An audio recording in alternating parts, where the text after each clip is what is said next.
When I was 18 years old, I learned a very valuable lesson. But with many lessons, over time, we often forget. Well, recently, I'm sitting on my couch watching some football, right? Sitting there all comfortable watching some football, and that's when my wife hollers. It says, "Hey, honey, get in the kitchen."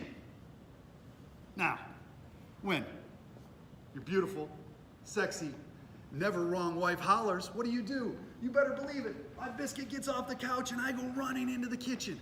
Now we've got a wood floor, and I'm in white socks, and I go sliding across the wood floor. And there she is.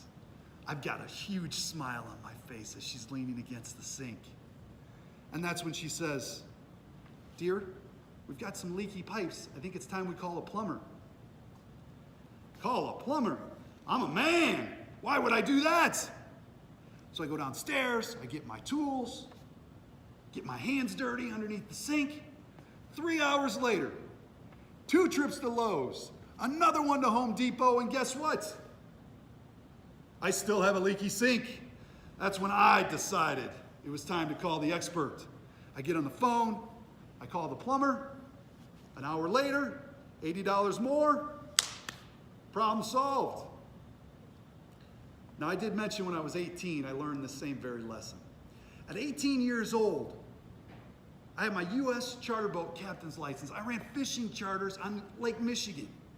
We had this 40-foot yacht, twin 454s, huge back end, this massive fly bridge, a V-berth, kitchens, kitchenette, this massive boat. And I was very blessed. I got to take out a lot of different groups: Cub Scouts, youth groups, organizations, corporate outings. Well, I want to take you back. It was the end of July. This is a time when there's some big Chinook salmon, it's big fish. We're out in 150 feet of water. I have 6 corporate business execs with me. I have them all huddled up, and I said, "Gentlemen, I want you to have a great time today. As you can tell, I'm captain, mate, jack of all trades. I'm going to hustle for you. I'm going to do everything we need. But I need 3 things from you so that we can catch the most fish possible." They're like, "Yeah, Captain, what do we need to do?" So I huddled them up and I said, "Gentlemen, here's the 3 rules. 1, we're trolling through the water, which means we're actually moving. So I don't need you to set the hook. There's a lot of tension already. When you grab a rod, just grab it and start reeling. Do not set the hook, okay? This is not Bassmaster Classic." "Yeah, Captain, we got it." I said, "That's rule number 1. Rule number 2 is keep the rod tip at a 45. Since we're trolling, keep that rod tip at a 45. It creates the proper tension on the rod. If you do not know what 45 is, stick your arm out, raise it 2 feet up in the air. That's a 45-degree angle." "Yeah, Captain, got it." I said, "The 3rd rule is you got plenty of beer in that cooler, plenty of food in that cooler. Here's the thing, if you're the next man up, make sure there's nothing in your hand or in your mouth. I want all your attention to catching fish." "Yeah, Captain, we've got it." So I set out 21 rods. It looks like this massive spider web off the back of the boat. 21 lines are out. We're in 150 feet of water. All of a sudden, a rod tip goes off. The gentleman runs over there and he grabs it. First thing he does is he sets that hook.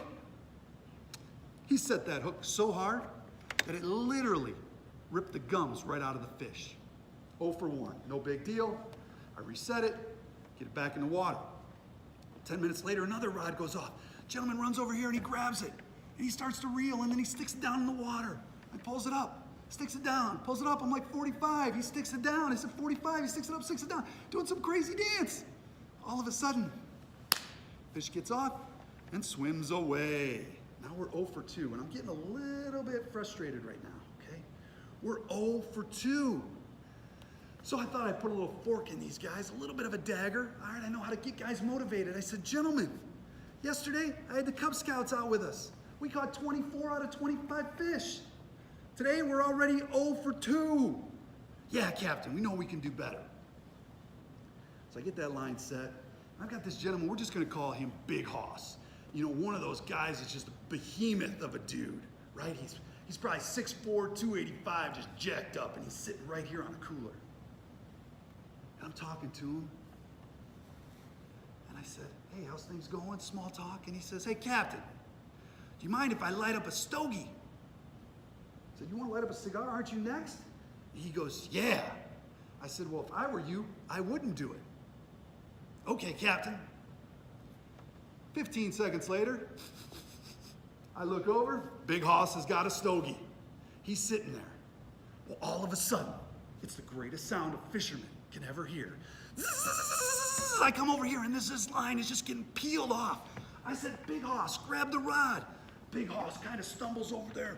He gets over there, he's got the cigar in his mouth. He grabs that rod, he walks it to the back of the boat. He's right in the middle here and he's just fighting it. I'm like, awesome, Big Hoss, that's a big Chinook salmon. Now, as a captain, as a mate, I'm thinking big fish, big tip. My mind is spinning, this is gonna make the day, right? So I walk up to Big Hoss, I said, let me get that stogie. He says, no. Okay, Big Hoss, your trip. So I let him fight about another 10 minutes into this. I walk over and I said, Big Hoss, you're working hard, let me grab that stogie. He says, no, Captain. All right, that's two. Now we're 20 minutes into this. He's got sweat equity just coming down his back. This fish is kicking his butt. I said, Big Hoss, you see that? That's that fish. It hit the surface. It's 20 feet back. But I said, let me get that stogie one last time. He says, no, got it. And that thing's just hanging from his lip. Well, that fish is at 15 feet. And I said, Big Hoss, when that fish gets closer, here's what I need you to do. I need you to just kind of walk back and I'll tell you when to do it. So we're at 10 feet, 9 feet, and I get ready to grab that net. And all of a sudden I look, and that fish is just kind of doing a dance through the water that's not normal. I get ready to grab the net, and I look over, and Big Hoss is getting tired, right? He's getting super tired. He's doing one of these. And just before I can tell him, stop, he pulls back, and all of a sudden, ping! The cigar singed the line. I'm standing there, what in the world? And Big Hoss, his expression is just numbing. Got the cigar still hanging there. And as a captain, I'm 0 for 3, and I am literally ready to just start screaming. And just before I could say a word, this voice from above. It says, gentlemen, would you listen to the captain? He's an expert. And I'll be real honest, God couldn't have timed that any better. Just as I felt a little bit of calmness in me, that's when I looked back and I realized it was one of their buddies up in the flybridge. He was speaking the truth. As a captain, I was the expert. Big Hoss was crushed. I'm hurting. But then another rod goes off. The fourth guy runs over and grabs it. And he looks me square in the eyes and says, Captain, tell me everything I need to do. And we reel that in. We catch the next 20 fish perfectly. Now, understand something, folks. Whether you're looking to hire the expert or maybe you are that expert, understand being expert equals experience. It's going to save you time. It's going to save you money. Sometimes your customers might not believe you, but in the long haul, they will come back to you as long as you are an expert at what you do. Save yourself time, save yourself money, and trust the experts because that's what we are.